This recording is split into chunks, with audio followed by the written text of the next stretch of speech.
ایک بالش زمین پر، ایک ایک فٹ زمین پر خاندانوں میں جھگڑے ہو رہے ہیں، یہاں سے وہ مار رہا، یہاں سے وہ مار رہا. ہاں، کتابوں میں ایک واقعہ لکھا ہے، ایک باپ نے اپنے دونوں بیٹوں کو سب کچھ برابر برابر تقسیم کر کے دے دیا. اب ایک زمین کا ٹکڑا دونوں کی زمین سے مل کر بیچ میں آ گیا، ایک چھوٹا سا زمین کا ٹکڑا، اس کی زمین یہاں سے، اس کی زمین یہاں سے، بیچ کی جو زمین تھی اس پر دونوں بھائیوں کا جھگڑا ہو گیا، وہ کہے میں لوں، وہ کہے میں لوں. مال کی محبت، اس لیے فرمایا اللہ کے نبی نے لِكُلِّ أُمَّةٍ فِتْنَةٌ وَأُفِتْنَةُ أُمَّتِيَ الْمَالِ، ہر امت کے لیے اللہ نے آزمائش کا سامان رکھا ہے جس کے ذریعے اللہ اس کو آزماتے ہیں اور فتنے میں وہ مبتلا ہو جاتے ہیں. آزمائش ہوتی ہے، اس امت کا فتنہ مال ہے، آزمائے جاتے ہیں مال کی محبت میں. دیکھیں اب یہ اللہ کا بندہ بنتا ہے یا مال کا بندہ بنتا ہے. ساری جائیداد تقسیم ہو گئی، دو زمینوں کے بیچ کی تھوڑی سی زمین پر بات بگڑ گئی، ایک بھائی نے دوسرے پر ہاتھ اٹھایا، دوسرے نے پہلے پر ہاتھ اٹھایا، اور پھر لٹ اٹھے، اور پھر جو ہے مارم ماری، اور اس نے اس کو مارا، اس نے اس کو مارا، دونوں نے ایک دوسرے کو ختم کر دیا. سگے بھائی، سگی ماں باپ کی اولاد، ایک خون دونوں کے بدن میں دوڑ رہا ہے، اس نے اس کو مارا، اس نے اس کو مارا، دونوں نے ایک دوسرے کو قتل کر دیا. بوڑھا باپ بیٹھے بیٹھے دیکھتا رہا، جب دونوں کی لاشیں آئی تو دونوں کو اسی زمین میں دفنایا جس زمین کے لیے لڑ رہے تھے، اور کہا لو یہ تمہاری زمین، اب جیتے جی تو تم فیصلہ نہ کر سکے، اب مرنے کے بعد اسی کے اندر رہو. یہ حال ہے خون کے رشتے. اس لیے فرمایا یہ جو رشتے ہیں یہ اللہ نے پیدا کیے ہیں، کوئی آدمی اپنی مرضی سے کسی کا رشتہ دار نہیں بن سکتا. یہ رشتے کس کے بنائے ہوئے؟ باپ بیٹے کا رشتہ اللہ کا بنایا ہوا، بھائی بھائی کا رشتہ اللہ کا بنایا ہوا، ماں بیٹے کا رشتہ اللہ کا بنایا ہوا، بہن بھائی کا رشتہ اللہ کا بنایا ہوا. یہ رشتے نہ کوئی اپنی مرضی سے بنا سکتا ہے. تو جب تم اپنی مرضی سے یہ رشتے بنا نہیں سکتے تو تمہیں اپنی مرضی سے ان رشتوں کو توڑنے کی بھی اجازت نہیں ہے. کل قیامت کے دن آتا ہے کتابوں میں، حدیث کی کتابوں میں، قیامت کے دن صلہ رحمی، قرابت داری، یہ رشتہ داری اللہ کے عرش کے پاس کھڑی ہوگی اور اللہ سے درخواست کرے گی کہ اللہ، دنیا میں جس نے مجھے توڑا تو اسے آج اپنی رحمت سے توڑ دے. دنیا میں مجھے جس نے اپنے سے جوڑا، اللہ تو آج اسے اپنی رحمت سے جوڑ دے. یہ رشتے اللہ کے بنائے ہوئے ہیں. اس لیے منع کیا کہ کوئی مسلمان کسی مسلمان سے، کوئی بھائی اپنے بھائی سے 3 دن سے زیادہ بات بند کرنا حرام ہے. کتنی بھی ناراضگی، کتنے بھی جھگڑے ہو گئے، کتنا بھی من مٹاؤ ہو گیا، 3 دن سے زیادہ بات بند کرنا اللہ کی لعنت میں داخل ہونے کا ذریعہ ہے. روایتوں میں آتا ہے کم سے کم درجے میں 3 دن میں، چلو ٹھیک ہے کبھی دل دکھ جاتا ہے، آدمی ناراض ہو جاتا ہے 1 دن 2 دن، لیکن تیسرے دن تو سلام کر لو، بات چیت شروع کر دو، ورنہ اللہ کی لعنت میں گرو گے. حدیث میں آتا ہے بعض ایسے مبارک اوقات ہوتے ہیں جس میں اللہ معافی کا عمومی اعلان کرتے ہیں، سب کو معاف کر دو، سب کو معاف کر دو، اللہ عمومی رحمت نازل کرتے ہیں. لیکن ایسے چند لوگ ہوتے ہیں جو اس رحمت کی گھڑی سے بھی محروم ہو جاتے ہیں. ان میں سے ایک وہ ہے جو رشتہ داریوں کو توڑتے ہیں. چھوٹی چھوٹی بات پر اس سے بات بند، اس سے بات بند، اس سے رشتے توڑے، اس سے رشتے توڑے. کیوں؟ کیونکہ اللہ کے سامنے جواب دینے کا اور اللہ کے سامنے کھڑے ہونے کا یقین نہیں ہے. اللہ کے سامنے کھڑے ہونے کا یقین نہیں ہے. اگر اللہ کے سامنے حاضر ہونے کا یقین ہوتا، اگر اللہ کے سامنے جواب دینے کا یقین ہوتا، اگر آخرت کے دن کا یقین ہوتا، تو دنیا کی ناراضگیاں ناراضگیاں ختم کر کے اللہ کے لیے معاف کرتا، اللہ کے لیے معافی مانگ لیتا.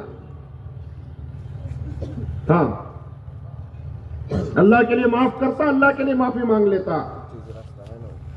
حضرت ابوبکر صدیق رضی اللہ عنہ کو غالباً حضرت ابوبکر نے کسی کو کچھ کہہ دیا غصے میں. جب تھوڑی دیر کے بعد حضرت ابوبکر نے اسے کہا، بھائی میں نے تجھے کہہ دیا، تو بھی مجھے کہہ دے. اس نے کہا میں نہیں کہتا. کہنے لگے کہہ دے ورنہ میں اللہ کے نبی سے جا کے شکایت کروں گا. کہنے لگے یہ عجیب بات ہے، خود ہی کہا ہے، خود ہی زیادتی کی اور اب شکایت کرنے کی بات کر رہے ہیں. کیوں؟ ڈر لگ رہا ہے، اللہ کے پاس جانا ہے، اللہ کو حساب دینا ہے.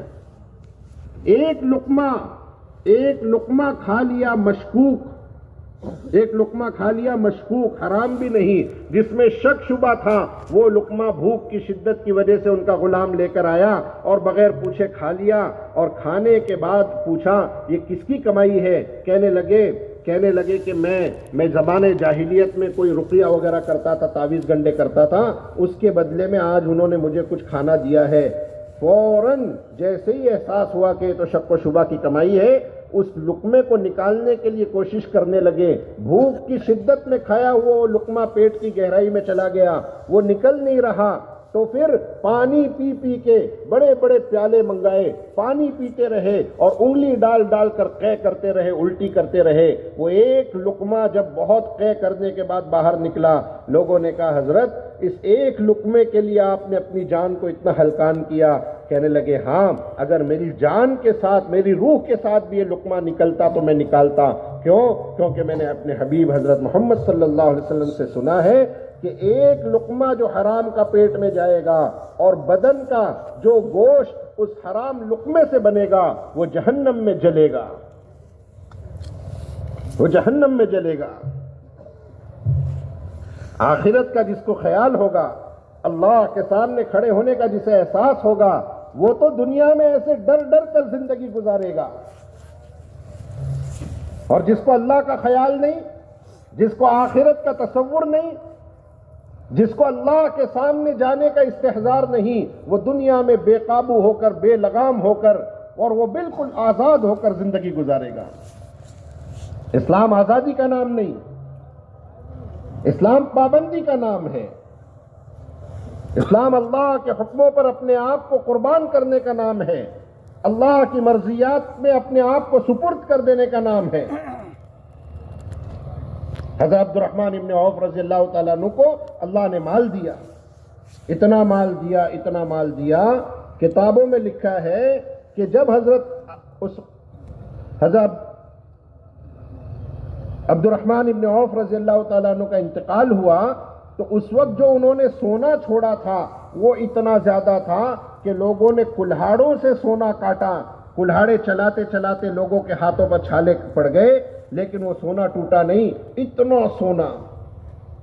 شروعات کہاں سے کی تھی؟ اللہ کے دین کے لیے گھر چھوڑا، مکے سے بے گھر ہو کر نکلے، مدینہ آئے. مدینے میں اللہ کے نبی نے جو بھائی چارہ کرایا، میں نے اس پر بات کہی تھی کہ وہاں زبانی بھائی چارہ کرایا تھا اللہ کے نبی نے. ہم خون کے بھائی چاروں کے رشتوں کو نہیں سنبھال پائے، اللہ کے نبی نے وہاں زبانی بھائی چارہ کرایا. اتنا صحابہ نے اس کا پاس و لحاظ کیا کہ ایک بھائی دوسرے بھائی کو کہنے لگا یہ میرے دو گھر ہیں، اس میں سے جو گھر آپ کو پسند ہے آپ کہو، میں خالی کر دیتا ہوں، آپ لے لو. کیونکہ اللہ کے نبی نے ہمیں آپس میں بھائی بنایا. یہاں تک کہ کہا یہ میری 2 بیویاں ہیں، اس میں سے جو آپ کو پسند ہو میں اسے طلاق دیتا ہوں، عدت گزرنے کے بعد آپ نکاح کر لو. ایسا ایثار اور ایسی ہمدردی، اللہ کے نبی کے نام پر اپنا سب کچھ قربان کر دینا، یہ دینے پر لگے ہیں. اور وہ بھی استغنا کے ساتھ. حضرت فرما رہے ہیں کہ نہیں مجھے کچھ مال و دولت نہیں چاہیے تمہارا، مجھے بازار کا راستہ دکھا دو. مجھے تجارت کرنا آتا ہے، مجھے بزنس کرنا آتا ہے، مجھے بازار کا راستہ دکھا دو۔ بازار گئے، اللہ کا نام لیا، کاروبار شروع کیا، کچھ خریدا کچھ بیچا، کچھ خریدا کچھ بیچا، اللہ نے ان کے کاروبار میں برکت دی، ایسی برکت دی، ایسی برکت دی، مٹی میں ہاتھ ڈالتے سونا بن جاتا، یعنی اصلاً نہیں، یعنی اتنی برکت تھی، جو کاروبار شروع کرتے وہ چل پڑتا چل پڑتا چل پڑتا، اتنا مال و دولت ہوا، اتنا مال و دولت ہوا۔ ایک مرتبہ مدینے میں شور اٹھا، پوچھا یہ کیا شور ہے؟ کہا یہ عبد الرحمن ابن عوف کا قافلہ آیا ہے، اونٹوں سے لدا ہوا سامان کا قافلہ۔ لیکن اس مالداری میں قارون تو بھٹک گیا، اللہ کا نافرمان بن گیا، زمین میں دھس گیا، لیکن اسی مالداری میں حضرت عائشہ رضی اللہ عنہ نے کہا کہ مجھے نبی نے کہا تھا کہ عبد الرحمن جنت میں گھسٹتا ہوا آئے گا۔ حضرت عبد الرحمن تک یہ بات پہنچ گئی کہ حضرت عائشہ آپ کے بارے میں یہ کہہ رہی ہے، کہنے لگے نہیں نہیں، عبد الرحمن اپنی پوری طاقت لگائے گا اور جنت میں کھڑے ہو کر جائے گا، اللہ کے نام پہ 700 اونٹ اللہ کے نام پر ماں ساز و سامان کے صدقہ کر دیے۔ جب تبوک میں موقع آیا اللہ کے نام پر خرچ کرنے کا تو ایک دو نہیں، 700 اونٹ ساز و سامان سے لدے ہوئے۔ آج کے زمانے میں ہم کیسے سمجھیں گے؟ ٹرک، ایک ٹرک سامان سے لدی ہوئی، ایسی 700 ٹرکیں ساز و سامان سے لدے ہوئے اللہ کے راستے میں خرچ کر دیا۔ کوئی خیر کا موقع ایسا نہیں چھوڑا، اللہ کے دین کے تقاضے کا کوئی موقع ایسا نہیں چھوڑا جہاں پر خرچ نہ کیا ہو۔ قارون اپنے مال کے نشے میں زمین میں دھسا، اور عبد الرحمن ابن عوف رضی اللہ عنہ اپنے مال کے ہوتے ہوئے عشرہ مبشرہ میں سے ہو گئے، وہ 10 صحابہ جن کو ایک بیٹھک میں اللہ کے نبی نے بشارت دی، تو بھی جنتی، تم بھی جنتی، تم بھی جنتی۔ 10 صحابہ کو ایک مجلس میں اللہ کے نبی نے جنتی ہونے کی بشارت دی۔ حضرت عبد الرحمن ابن عوف رضی اللہ تعالیٰ عنہ ان صحابہ میں سے ہے۔ ہاں، باغات دیے اللہ نے قوم سبا کو، جنتان عن یمین و شمال، کلوا من رزق ربکم واشکروا لہ بلدۃ طیبۃ ورب غفور۔ باغات دیے، ایسے ایسے باغات دیے قوم سبا کو اللہ نے، سڑک کے دائیں طرف بھی ان کے باغات، سڑک کے بائیں طرف بھی ان کے باغات، اور ایسے پھلدار، کتابوں میں لکھا ہے کہ اگر کوئی خالی ٹوکرا لے کر صرف وہاں سے گزر جائے، ایک پھل بھی نہ توڑے، صرف وہ جو پک پک کر پھل گر رہے ہیں اس سے اس کے ٹوکرے بھر جاتے تھے۔ اتنے پھلوں سے لدے ہوئے باغات، موسم اتنا خوشگوار، ہر طرح کی آسانیاں اللہ نے دی تھی، اور حکم کیا دیا؟ کلوا من طیبات، اللہ نے جو طیبات دی ہیں، جو اللہ نے تم پر نعمتیں کی ہیں، کھاؤ پیو، اللہ کا شکر ادا کرو۔ واشکروا لہ، یہ ہے اللہ کا مطالبہ۔ بس جو نعمتیں اللہ نے دی ہیں وہ اللہ نے تمہیں استعمال کے لیے دی ہیں، لیکن اللہ کے شکر گزار بنو، ان نعمتوں کو اللہ کی نافرمانی میں مت خرچ کرو۔ وہ اللہ نے دی تمہیں اس لیے ہے تاکہ ان نعمتوں کے ذریعے تم اللہ کا قرب حاصل کر سکو۔ جس کو اللہ کی جو نعمت ملی ہے، جس کو کوئی طاقتور ہے، اس کو طاقت اللہ کی طرف سے وہ نعمت ملی ہے، اگر وہ چاہے تو اپنی اس طاقت سے لوگوں پر ظلم کر کے اللہ کا نافرمان بن سکتا ہے، اگر وہ چاہے تو اپنی اس طاقت سے اللہ کے دین کی محنت کر کے اللہ کا فرما بردار بن سکتا ہے۔ کسی کو اللہ نے علم و ہنر دیا ہے، عقل دی ہے، اگر وہ چاہے تو اس عقل کو استعمال کر کے دنیا میں بے ایمانی کر سکتا ہے، لوگوں کو بیوقوف بنا سکتا ہے۔ آپ نے دیکھا ہوگا نا، کتنے عقل والے ہیں، ایسی ایسی پلاننگ بنا رہے ہیں لوگوں کو ٹھگنے کی، لوگوں کو بیوقوف بنانے کی، 2 نمبری کی، ایسی ایسی پلاننگ کہ لوگ حیران ہیں ایسا کوئی کیسے کر سکتا ہے۔ اس اللہ کی دی ہوئی نعمت کا استعمال اللہ کی نافرمانیوں میں کر رہے ہیں۔ حالات بدلنے کی ضرورت نہیں، حالات میں اللہ کا دین داخل کرنے کی ضرورت ہے۔ جس حال میں ہوں گے اللہ دین کے راستے سے کامیاب کر دیں گے۔ اسی لیے فرمایا لقد کان لکم فی رسول اللہ اسوۃ حسنہ، اے دنیا کے انسانوں تمہارے لیے زندگی گزارنے کا بہترین نمونہ حضرت محمد صلی اللہ علیہ وسلم کی زندگی ہے۔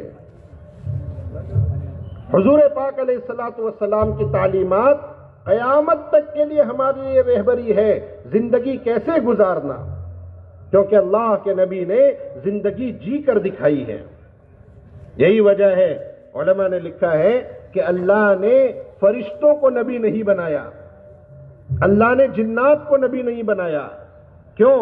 کیونکہ اگر فرشتوں کو نبی بنا دیتے تو فرشتوں کو نہ بھوک لگتی ہے، نہ پیاس لگتی ہے، نہ ان کو شادی کرنی ہے، نہ ان کے بچے ہونے ہیں، نہ وہ بیمار پڑ رہے ہیں۔ حالانکہ اگر فرشتے کو نبی بنا کر بھیجتے تو اس کی بات ماننا زیادہ آسان تھا۔ کیوں؟ کیونکہ فرشتہ تو بہت طاقتور ہوتا ہے، اللہ نے اسے بڑی طاقت والا بنایا ہے۔ جبریل علیہ السلام اللہ کے ایک فرشتے ہیں، کتنی طاقت والے ہیں؟ کتابوں میں لکھا ہے 600 پر ہیں جبریل علیہ السلام کے۔ کتنے؟ 600 پر ہیں۔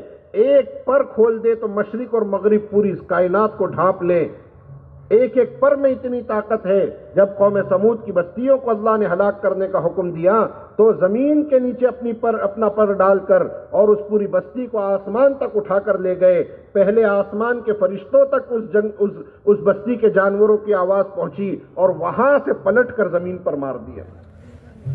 اتنی بڑی مخلوق اللہ نے بنائی ہے، اور یہ جبریل جیسی طاقتور فرشتے بھی اللہ کے حکم کے سامنے سکڑتے ہوئے اللہ کی عظمت سے، اللہ کے خوف سے ڈر کے سکڑ کے ایک چڑیے کے بچے کے جتنے چھوٹے ہو جاتے ہیں۔ اگر ایسا طاقتور فرشتہ نبی بنا دیا جاتا تو بتاؤ کوئی نبی کی مخالفت کرتا؟ اتنا بڑا فرشتہ، اتنی طاقتور فرشتہ، کوئی مخالفت کرتا؟ ایک پر لگتا، اس کا تو کام پورا ہو جاتا۔ لیکن اللہ نے فرشتوں میں سے نبی نہیں بنایا۔ کیوں؟ پھر دنیا کے لوگ کہتے ہیں بھائی یہ تو فرشتے ہیں، ان کو نہ کھانا، نہ پینا، نہ بھوک، نہ پیاس، نہ شادی، نہ بیوی، نہ بچے، ان کو تو کوئی جھمیلے ہی نہیں ہے۔ یہ اگر اللہ کی اطاعت کرے تو اس میں کیا کمال ہے؟ ہاں یہ کر سکتے ہیں، ہم تو بیوی بچے والے، ہم تو بخار والے، اور ہم تو پریشانی والے، ہم یہ سب نہیں کر سکتے۔ اللہ نے انسانوں ہی میں سے انسانوں کا انتخاب کر کے نبوت دی اور ان کو نبوت کا تاج پہنایا، اور پھر ان کو انسانوں کے بیچ میں رکھا۔ اب نبی کھا بھی رہے ہیں، پی بھی رہے ہیں، شادی بھی کر رہے ہیں، بچے بھی ہو رہے ہیں، بخار بھی آ رہی ہے اللہ کے نبی کو۔ فرمایا اللہ کے نبی نے، جس کا خلاصہ ہے کہ تم میں سے 2 مردوں کے جتنا مجھے اکیلے کو بخار آتا ہے۔ اللہ کے نبی کو تکلیف بھی زیادہ ہوتی تھی، بخار بھی زیادہ آتا تھا، رنج و غم بھی ہوتا تھا اللہ کے نبی کو، اولادیں بھی ہوئی، بیویاں بھی ہوئی اللہ کے نبی کی۔ اللہ کے نبی خود جا کر جنگل میں لکڑیاں کاٹ کر لاتے تھے تاکہ قیامت تک کے انسانوں کو ایک عملی نمونہ پیش کیا جا سکے کہ دیکھو اللہ ایسی زندگی چاہتے ہیں، تم ایسی زندگی جی کر دکھاؤ۔ اس لیے حضور پاک علیہ الصلوۃ والسلام کی زندگی کامل اور مکمل رہبر حیات ہے۔ حضور کی زندگی میں کوئی لمحہ، کوئی پہلو زندگی کا ایسا نہیں چھوڑا اللہ کے نبی نے جو اللہ کے نبی سکھا کر نہ گئے ہوں۔ کسی صحابی کو کسی نے کہا ارے تمہارا کیسا نبی ہے، تمہیں پیشاب پاخانہ کرنے کا طریقہ سکھاتا ہے؟ ہم لوگ بولتے ہیں ہماری زبان میں ہگنے موتنے کا طریقہ۔ یہ کیا بات ہوئی؟ پیشاب ایسے کرنا، ایسے بیٹھنا، ایسے پانی استعمال کرنا، یہ کوئی سکھانے کی چیزیں؟ یہ تو گندی چیزیں ہیں۔ یہ کیسے نبی؟ کہتے ہیں میں اللہ کی طرف سے آیا ہوں، جبریل میرے پاس آتے ہیں، اللہ کی بات بتاتے ہیں اور پیشاب پاخانہ کرنے کا طریقہ بتا رہے ہیں۔ انہوں نے کہا فخر سے، ہاں ہمارے نبی وہ نبی ہیں کہ انہوں نے پیشاب پاخانہ کرنے میں بھی ہمیں کسی کا محتاج نہیں بنایا، سب کچھ سکھا کر گئے ہیں۔ اگر تم باپ ہو تو اولاد کے ساتھ کیسے رہنا، اگر تم اولاد ہو تو ماں باپ کے ساتھ کیسے رہنا، ماں باپ کے حقوق بتائے اللہ کے نبی نے۔ آج دنیا میں اللہ کے نبی کی تعلیمات کو بھلا دینے کی وجہ سے آج لوگوں نے اس دنیا کو جہنم بنا دیا ہے، اس دنیا کو جہنم بنا دیا ہے۔ حضور پاک علیہ الصلوۃ والسلام نے جو تعلیمات دی ہے، اگر وہ تعلیمات اولاد کو دی جاتی تو ان اولاد کو پتا چلتا کہ یہ جو بوڑھے ماں باپ ہیں، یہ بوڑھے ماں باپ بوجھ نہیں ہیں، یہ بوڑھے ماں باپ بوجھ نہیں ہیں۔ جوانی میں باپ نے اتنی قربانیاں دی، ماں نے اتنی قربانیاں دی، جب بڑھاپے میں ماں باپ کا سب کچھ لے لیا، اب ماں باپ کے پاس سوائے بیماری کے اور تکلیفوں کے کچھ نہ بچا، تو پھر یہ اولاد کہتی ہے ابا آپ تو اب بوجھ بن گئے ہمارے لیے۔ امی آپ تو بوجھ بن گئی، آپ نے ایک کمرہ روک رکھا ہے گھر کا، ابھی میرے بھی بچے ہو گئے، ان کی بھی شادی ہونے والی، ان کو بھی کمرہ دینا ہے، ایک کام کرو، ابھی میں تو آپ کا خرچہ اٹھا نہیں سکتا، آپ جاؤ اولڈ ایج ہوم میں، آپ بوڑھوں کے ساتھ، اب بوڑھے ہو گئے، زندگی کے چند دن بچے ہیں، آپ کیوں اپنے بچوں پر بوجھ بنے پڑے ہو؟ جاؤ کہیں باہر جا کے رہو۔ کیوں ہو رہا ہے یہ؟ کیونکہ اسے اللہ کے نبی کی تعلیمات کا علم نہیں۔ اللہ کے نبی تو یوں فرما رہے ہیں، ہلاک ہو جائے وہ شخص، منبر پر قدم رکھ رہے ہیں اللہ کے نبی، اور جبریل آ رہے ہیں اور جبریل بد دعا دے رہے ہیں، ہلاک ہو جائے وہ شخص جو اپنے ماں باپ کو بڑھاپے کی عمر میں پائے اور ان کی خدمت کر کے اپنے اوپر جنت واجب نہ کر لے۔ یہ بوڑھی ماں تیرے لیے عذاب نہیں ہے، یہ بوڑھی ماں تیرے لیے رحمت ہے، اس کے قدموں کے نیچے تیری جنت ہے، یہ باپ تیری جنت کا دروازہ ہے۔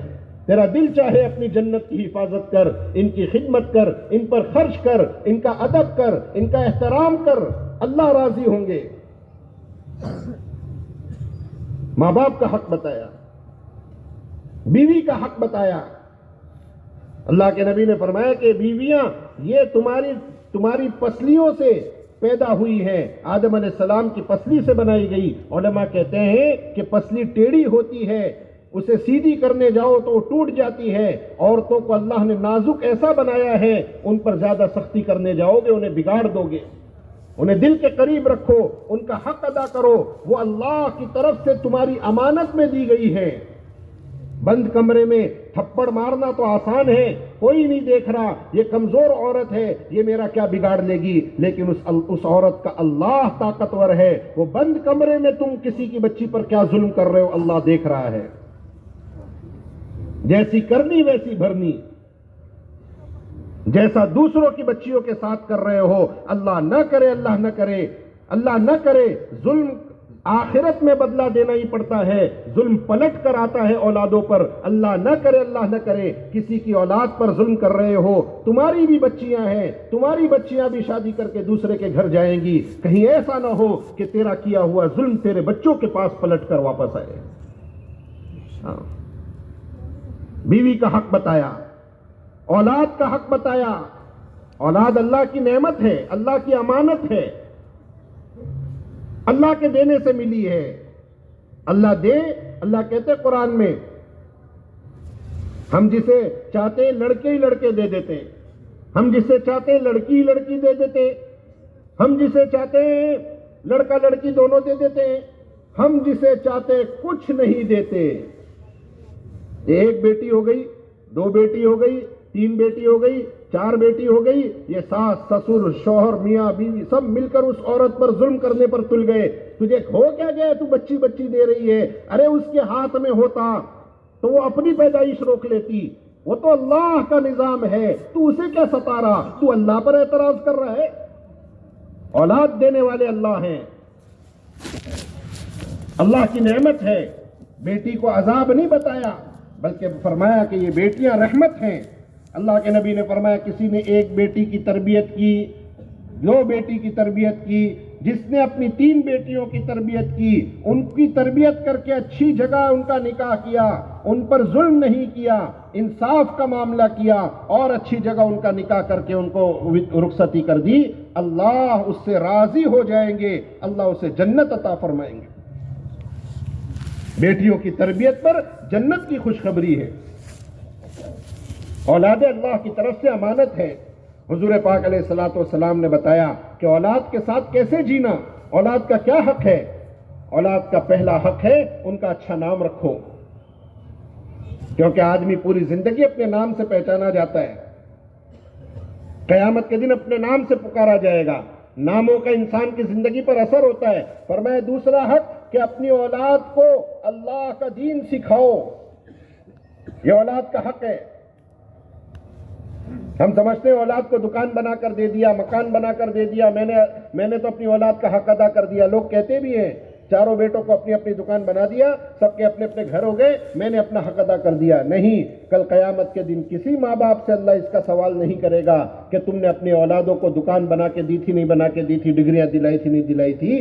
ہاں، ہر ماں باپ سے اللہ اس کا سوال ضرور کرے گا کہ تم نے اپنی اولادوں کو اللہ کا دین سکھایا تھا نہیں سکھایا تھا۔ اللہ قرآن میں کہتے ہیں یا ایھا الذین آمنوا قوا انفسکم واہلیکم نارا، اے ایمان والو بچاؤ اپنے آپ کو اور اپنے گھر والوں کو جہنم کی اس دہکتی ہوئی آگ سے جس کا ایندھن انسان اور پتھر ہے۔ دنیا کی آگ لکڑیوں سے سلگتی ہے، جہنم کی آگ میں بڑے بڑے پتھر ڈالے جائیں گے۔ ایک صحابی نے پوچھا اللہ کے نبی جہنم کے پتھر کتنے بڑے ہوں گے؟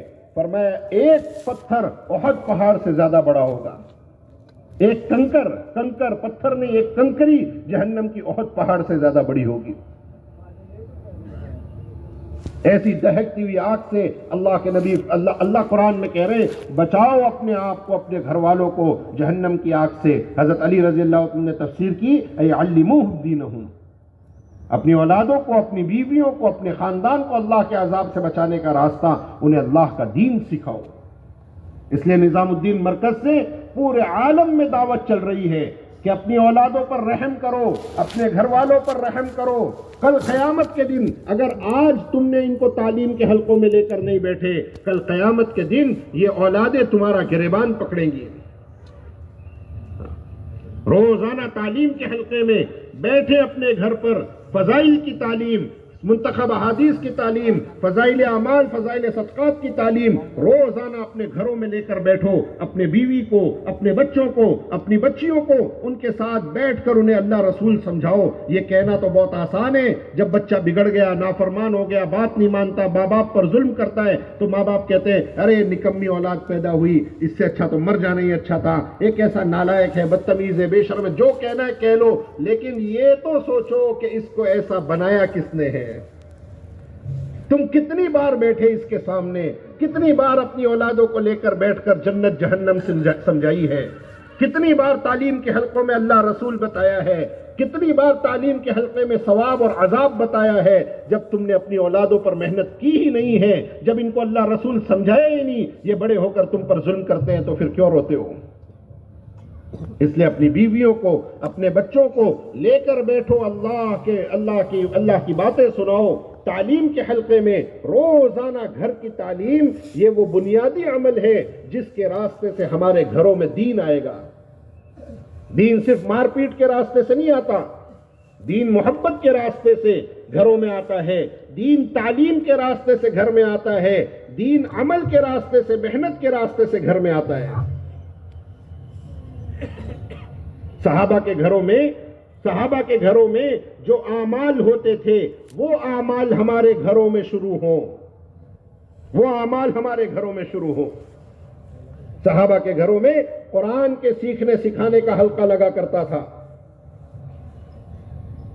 قرآن اللہ کا قرآن نازل ہوتا حضور پر، حضور مسجد میں صحابہ کو قرآن بتاتے اور صحابہ مسجد سے وہ قرآن کی آیتیں لا کر اپنے گھروں پہ اپنے بیوی بچوں کو سمجھاتے۔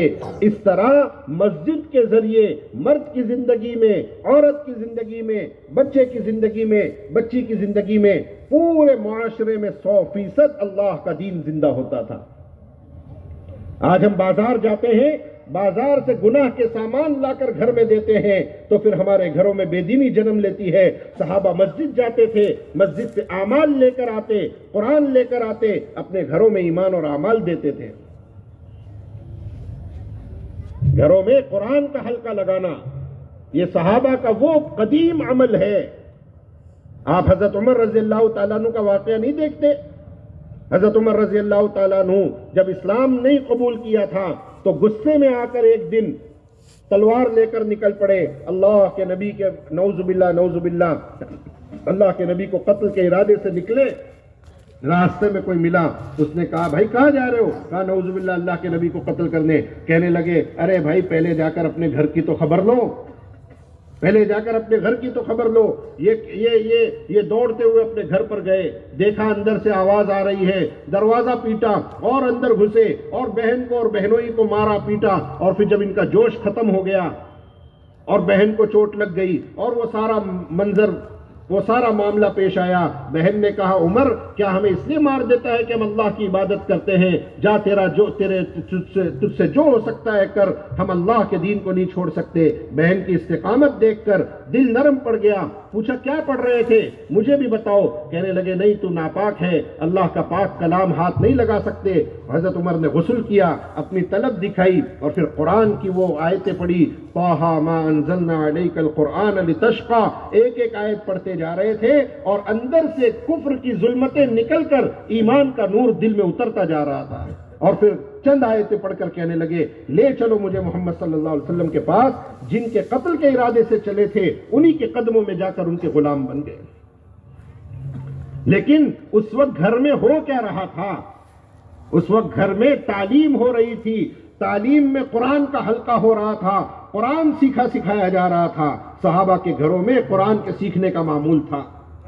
ہمارے گھروں میں 5 اعمال کے ساتھ تعلیم کے حلقے شروع ہوں. قرآن کا سیکھنا فرض ہے، اتنا قرآن کا سیکھنا جس سے ہماری نمازیں صحیح ادا ہو جائیں، اتنا قرآن تو ہر مومن مرد اور عورت پر سیکھنا فرض ہے، فرض ہے. ہاں، اپنے گھروں میں قرآن کا سیکھنا سکھانا. دوسرے نمبر پر اپنے گھروں میں تعلیم کا مذاکرہ، اپنے گھروں میں اللہ کے نبی کی حدیثیں پڑھ کر سنانا. حدیثوں میں نور ہے، حدیثوں میں اللہ کے نبی کی احادیث میں نور ہے. صحابہ کے دلوں میں ہدایت کا نور حضور کی باتوں کے ذریعے اترا. آج ہمارے درمیان اللہ کے نبی کی ذات تو موجود نہیں ہے، لیکن اللہ کے نبی کا کلام ہمارے درمیان میں موجود ہے.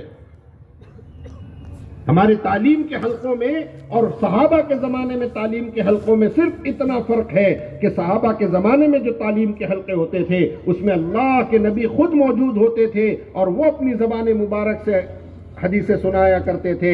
ہماری تعلیم کے حلقوں میں اللہ کے نبی تو موجود نہیں، لیکن حضور کی باتیں ہمارے سامنے موجود ہیں.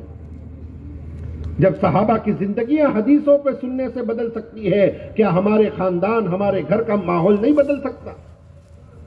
اس لیے اپنے گھروں پر فضائل اعمال، فضائل صدقات، منتخب احادیث، ایسی حدیث کی کتابوں کے ذریعے تعلیم کرنا، صحابہ کی زندگیاں اپنے بچوں کو سنانا. 6 صفات کا مذاکرہ کرنا اپنے گھروں پر.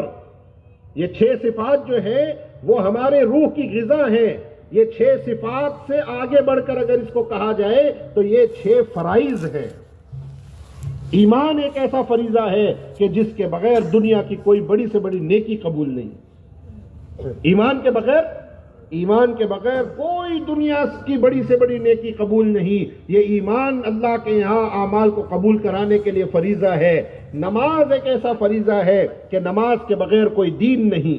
اللہ کے نبی نے فرمایا کہ موضع الصلاة فی الدین کموضع الراس علی الجسد او کما قال. فرمایا کہ نماز کا درجہ دین میں ایسا ہے جیسا کہ انسان کے جسم میں سر کا درجہ ہے.